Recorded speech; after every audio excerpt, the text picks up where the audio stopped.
Bonjour à tous, dans la vidéo d'aujourd'hui, on décrypte la réalité derrière deux possibilités d'évolution de carrière pour les IDE, infirmière azalée et infirmière en pratique avancée. Dans cette vidéo, je vais te donner un peu le point de vue d'infirmière reconversion sur ces deux spécialisations qui font quand même beaucoup parler d'elles. Le métier d'IPA, il vise à répondre à plusieurs problématiques de santé publique, notamment améliorer la qualité des parcours de patients atteints de maladies chroniques, contribuer à la lutte contre les déserts médicaux et libérer du temps de travail pour les médecins sur des pathologies ciblées. Le DE d'IPA, il s'adresse à tous les IDE qui justifient de 3 ans d'expérience en tant qu'infirmier.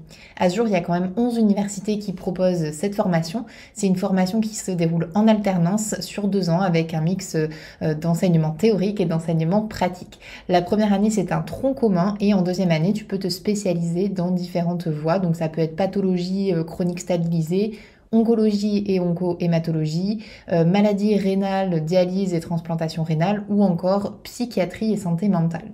La formation, elle te confère ensuite un grade master et ça te donne la possibilité d'évoluer ensuite vers une formation doctorale. Le coût de cette formation est de 4 500 € par année de formation avec des possibilités de financement notamment par l'ANFH ou par les établissements de santé en contrepartie de 2 années qui sont dues dans leur structure. Les débouchés et possibilités d'exercice du métier d'IPA, elles sont multiples. Ça peut être en ambulatoire au sein d'une équipe de soins primaires coordonnée par un médecin ou bien dans un établissement de santé ou encore un établissement médico-social. Sur le papier, tu es d'accord que ça a l'air vraiment génial et ça a l'air d'être une super opportunité d'évolution pour les IDE.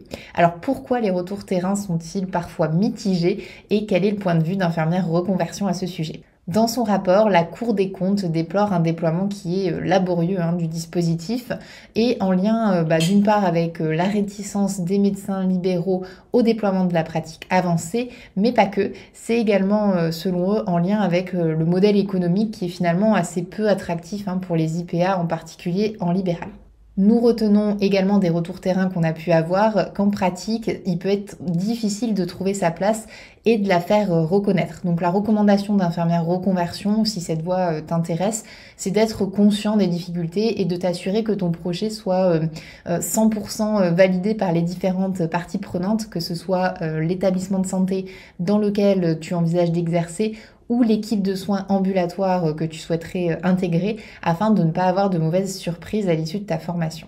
Passons maintenant sur infirmière azalée. Donc azalée, c'est quoi? C'est l'acronyme d'Action de santé libérale en équipe.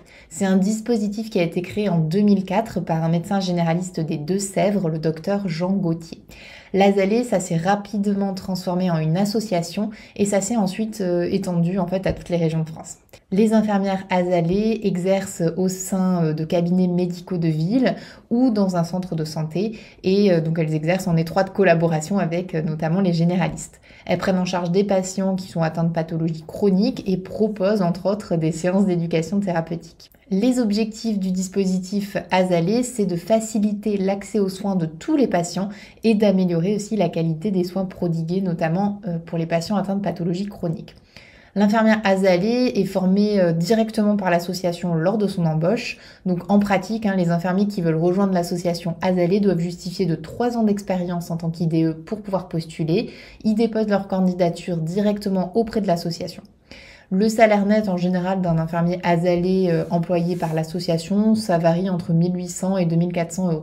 En règle générale, un ou une infirmière azalée à temps plein travaille auprès de 4 à 5 médecins. La plupart du temps, ce sont des médecins généralistes, mais il est tout à fait possible d'exercer en tant qu'infirmier azalé auprès de médecins spécialistes également. Pour les infirmiers libéraux, c'est aussi possible de rejoindre le dispositif azalé et d'exercer soit en facturant des honoraires à l'association selon une grille qui est préétablie avant, ou alors d'opter pour un système de vacation salariée à temps partiel.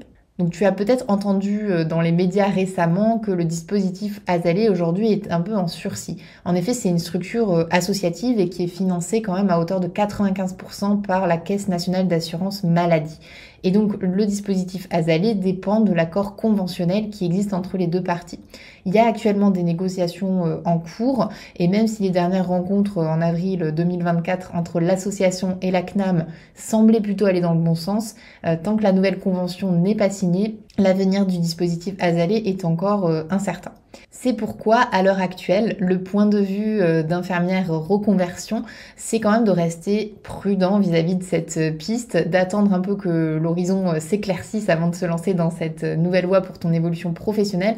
Ou alors, si tu te lances directement dans cette voie-là, d'être conscient du fait que quand même le dispositif est encore un petit peu en balance et d'avoir un plan B si jamais l'avenir du dispositif Azalée était péjoratif. Sache qu'il y a quand même de nombreuses autres possibilités d'évolution ou de reconversion pour les infirmières et que notre bilan de compétences infirmière reconversion peut t'aider à faire le point sur la filière qui pourrait te convenir le mieux.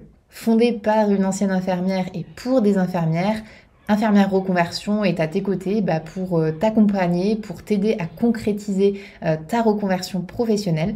Donc prends rendez-vous dès aujourd'hui avec une de nos coachs pour faire un petit peu le point sur ta situation et voir si le bilan de compétences que nous proposons pourrait te convenir.